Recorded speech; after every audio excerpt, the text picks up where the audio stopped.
Detail नाम कुछ बता दिया तो उसको बोल दिया जाएगा ना। आज हम उपस्थित हैं पटना के पटन देवी में और हमारे साथ हैं इसके मुख्य पुजारी श्री विवेक जी। विवेक जी, स्वागत है दिव्यरश्मि चैनल में आपका।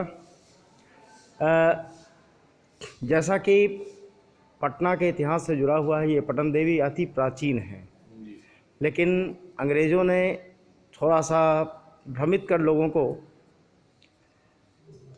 दूसरी पटन देवी को प्रमुख बना दिया और इसको उपेक्षित कर दिया। इस पे कुछ अपना विचार रखना चाहेंगे क्या?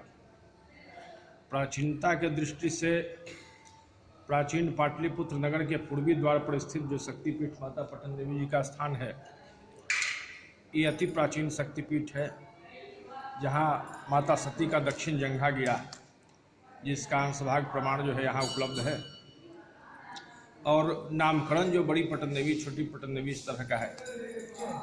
तो उसमें जिस समय यहाँ मुगलों का शासन हुआ, शाह अजीमाबादी यहाँ के बादशाह बने, तो उन्होंने पाटलिपुत्र से इसका नाम बदल के अजीमाबाद किया।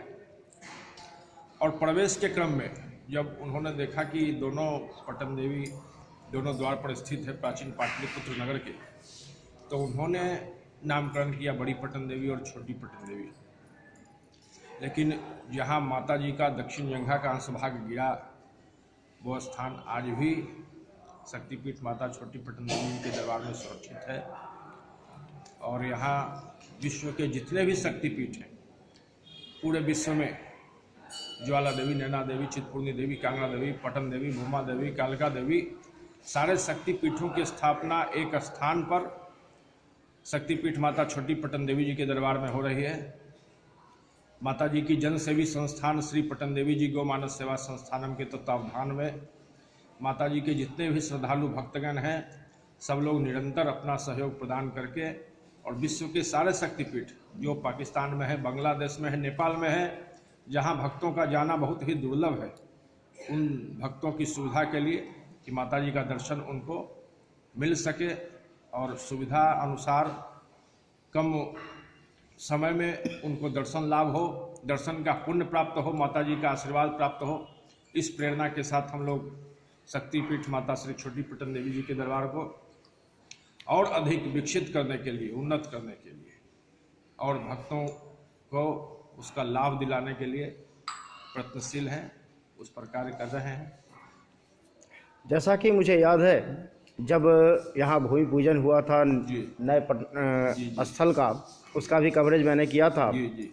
उसमें कई लोगों ने आपके सामने प्रस्ताव रखे थे कि मैं इतना डोनेशन दूंगा, इस तरह का करूंगा। क्या आज वो लोग इस बात पे, अपने बात पे कायम रहें या नहीं रहें? सही भक्तों का निरंतर सहयोग प्राप्त हो रहा है और भक्तों के सहयोग से ही माता जी का कार्य प्रगति पर है। पिछले नवरात्र में हम लोगों ने नीचे के तल्ले का ढलाई का काम संपन्न किया। अभी दूसरे तल्ले पर कार्यक्रम चल रही है और इस चैत्र नवरात्र के बाद दूसरे तल्ले का छत भी ढला जाएगा। इसका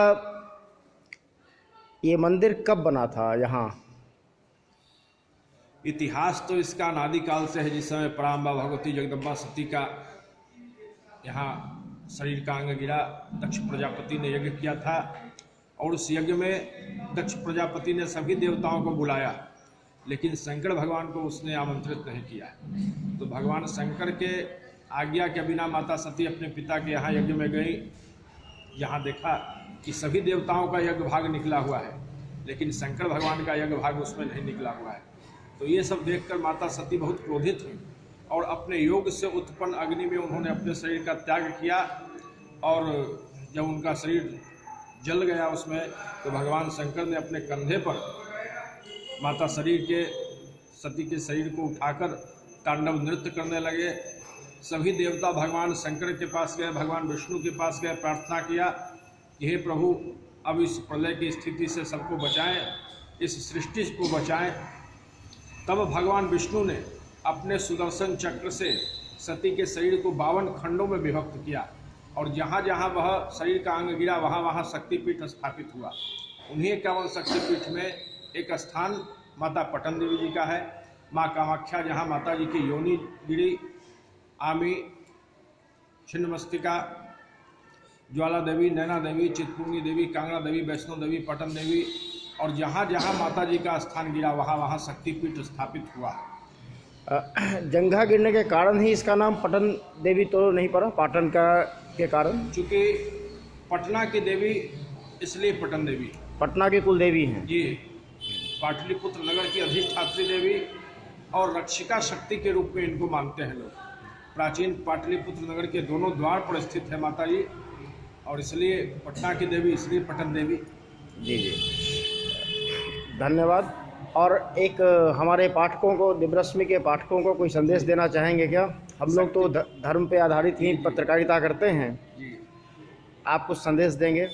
आपकी महान सेवा, समर्पण और धर्म के प्रचार प्रसार का यह संदेश जो आप दिव्य रश्मि के माध्यम से लोगों तक दे रहे हैं, ये बहुत ही महान और अपने आप में ऐतिहासिक काम है। शक्तिपीठ माता पटन देवी जी के दरबार से आपको, आपके पूरी टीम को और दिव्य रश्मि के जितने भी पाठकगण हैं उन सबको मंगलमय शुभकामना और मंगल आशीर्वाद देता हूँ कि उनकी नित्य उन्नति हो, तरक्की हो, उनके सर्वविध उन्नयन के लिए मंगल कामना और मंगल आशीर्वाद।